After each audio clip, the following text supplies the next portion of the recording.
mentioned at that point. Oh, How I do gotta agree with you. Yeah. how do we not know that?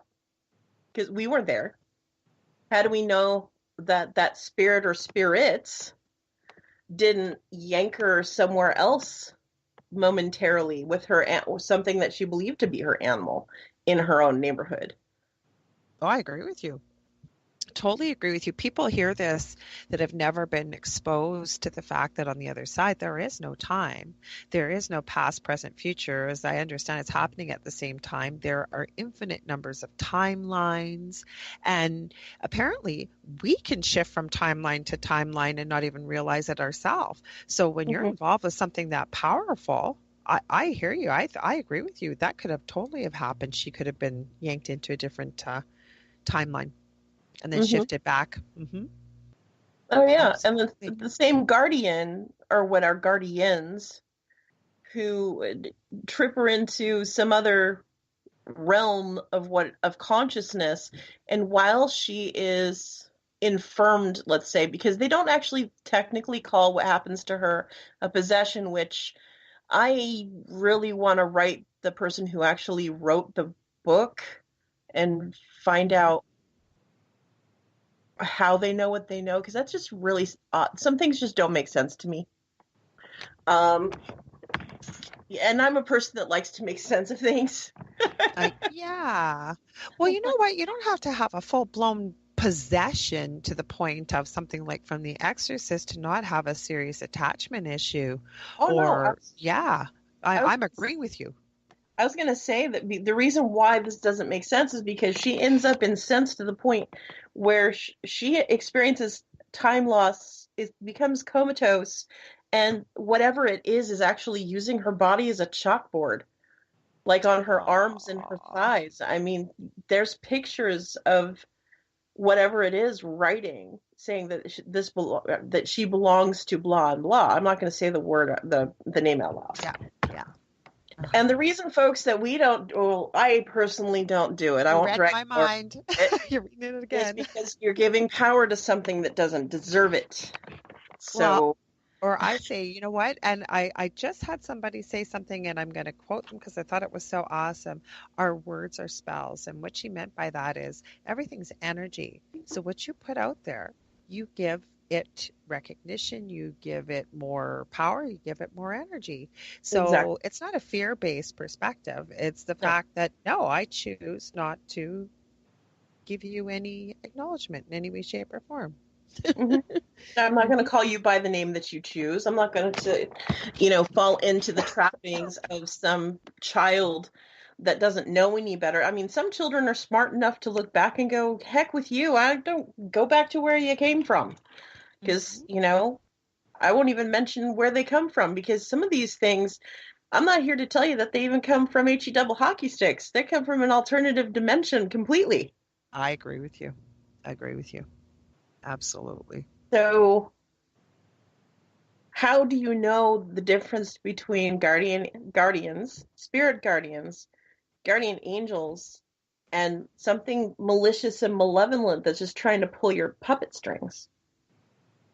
I do have an answer for you, and part of it that keeps nagging at me is um, in the beginning, when I started this journey 13, Mm-hmm. 14 years ago, I took courses with Doreen Virtue. She was kind of the guru of Right. angels and fairies and unicorns. And then she apparently had some vision of Jesus. She never was religious, she was non denominational. This was a few years ago, and she has completely denounced absolutely every body of work that she has done. That now we've been talking to demons, now the angels are demons, and there's nothing but Jesus, and so on and so forth. And somebody raised a fabulous question. How do you know what you're talking to is really Jesus?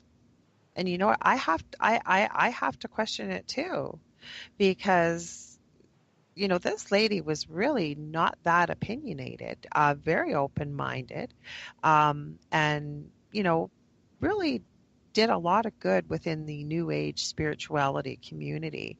And to now go back on that, it's going to take a lot of bravery. But Mm-hmm. I would be asking that of myself, saying, because I mean, she was a really well-known public figure and completely has cut everything off. I mean, she was with one of the biggest companies, Hay House. I mean, all of her Right. cards, she's taken her name off of. She's taken her name off all the programs, the videos, the books, everything.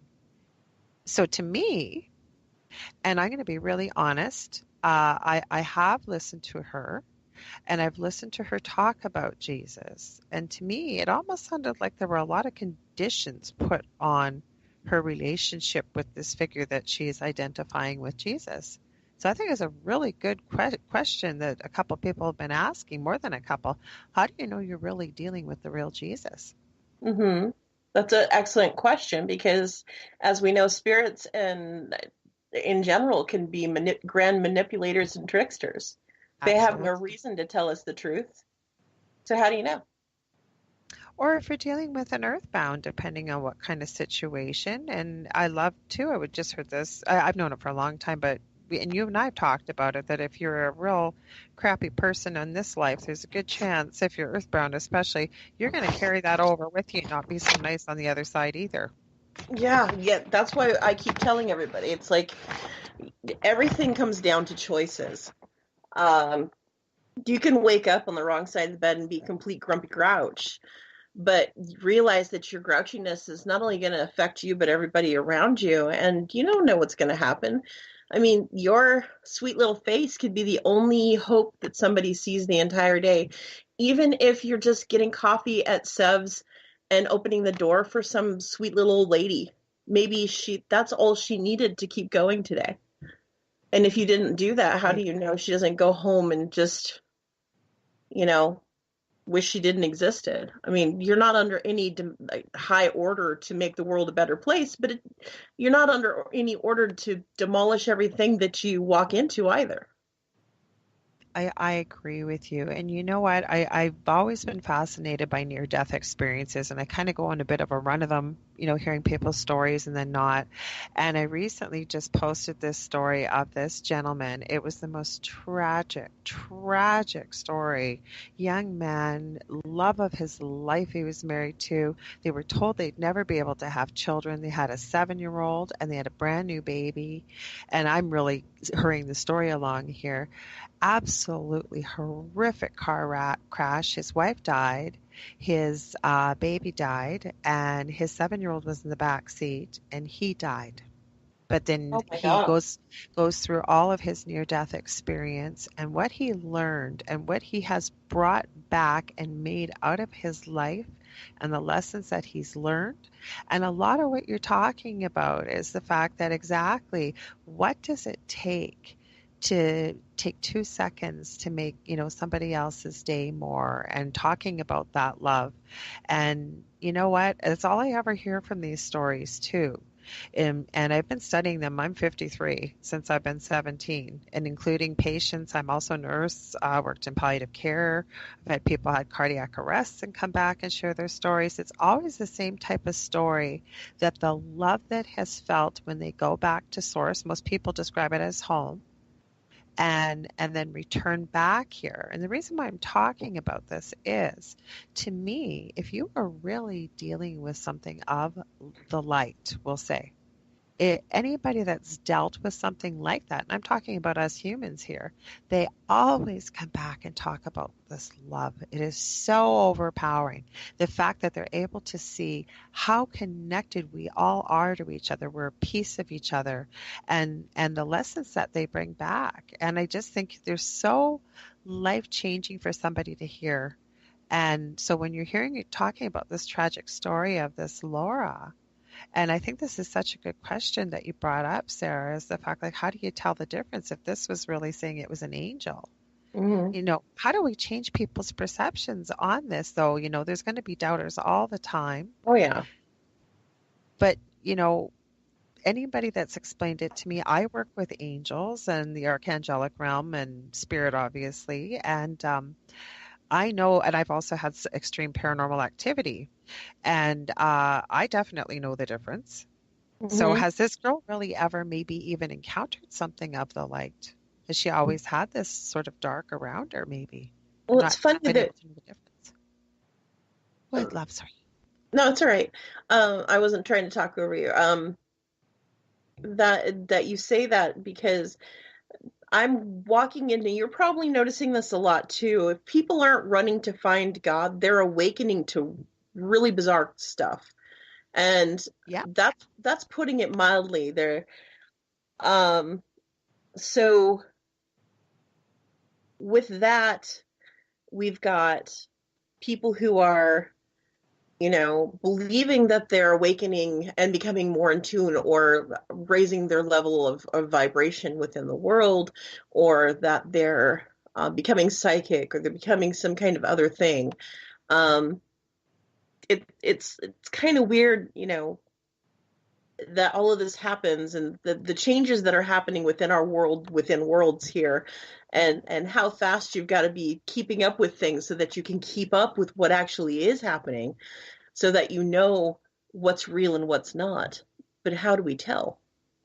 And it's like, you work with, as a light worker, and I train in Enochian magic. And so part of that training tells me that angels aren't always our friends. They may be You know subject to what? certain rules and regulations that they must operate under, but we're not always their favorite people to deal with. You know what? Had you said this to me probably about 5 to 7 years ago, I would have been horrified. Now, I gotta say to you, you know where it really started? This is gonna sound crazy. I don't watch much TV, but you know I'm an absolute major supernatural fan.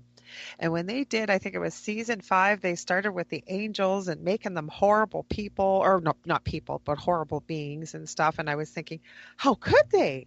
But but I've also met certain people, and again, it's too long to get into on this show tonight, but have claimed that they were their original life form. They have been within the angel realm. And I've Mm-hmm. met two people that came from two different walks of life. I had them on my show. They were finishing each other's sentences. And the one of them that claimed to be part of the angel realm, he said exactly what you did just now about humans Mm-hmm. and about angels. That, yeah, they're not all. And we're not talking about the proverbial quote unquote fallen angels here either. So, No, mhm. that's a topic for an entirely other time, and that's one of my Exactly, favorite exactly. subjects. No, no, no, but I said I had this been years before, I probably would have been horrified. But I think it goes back to your point, and it's a good point that you made that we don't know everything. So the way I look at it is if it walks like a duck, talks like a duck, then I have to be open to the possibility that it may be a duck. So I just try to remain open, Excuse me. look at both sides and the information, and it's not that I'm sitting on top of the fence. It's just, again, I don't know everything. Are you looking at ducks from both sides now? Yes. Yes. Well, I think I always was looking at duck. Well, not always, maybe not 5, 7 years ago. The angels were the be all to the end all. And don't get me wrong, I'm not dumping on angels here. I'm just saying that I'm open to the possibility that you could very well be right. Hmm. And that's the thing, is that I know that I am never going to be correct. I'm never going to be a master, and I'm content with that. But I would like to try. Mhm. I want to reach up to those loops. I'm going to keep doing those things. I want to be that astronaut. I want to be trying I want to try everything until I get it right, you know. But in saying that, knowing that even in the end result, I could like beat my head into the wall until I've like lost my frontal cortex and still not have gotten anything out of it. Yeah, but I was going to say, Sarah, I think that's a really I can't talk tonight, admirable quality with the fact that recognizing that I'm never going to be quote unquote an expert, because I think that keeps getting us, it keeps motivating us, it keeps getting us to start looking for the answers, to keep seeking the truth. Because I'll be really honest with you with no judgment. When somebody considers themselves a complete expert, that there's nothing else to learn, to me, that's very close minded and it's also very arrogant. because I don't think any of us can know the answers about everything that there is to know. It doesn't matter if it's just one subject.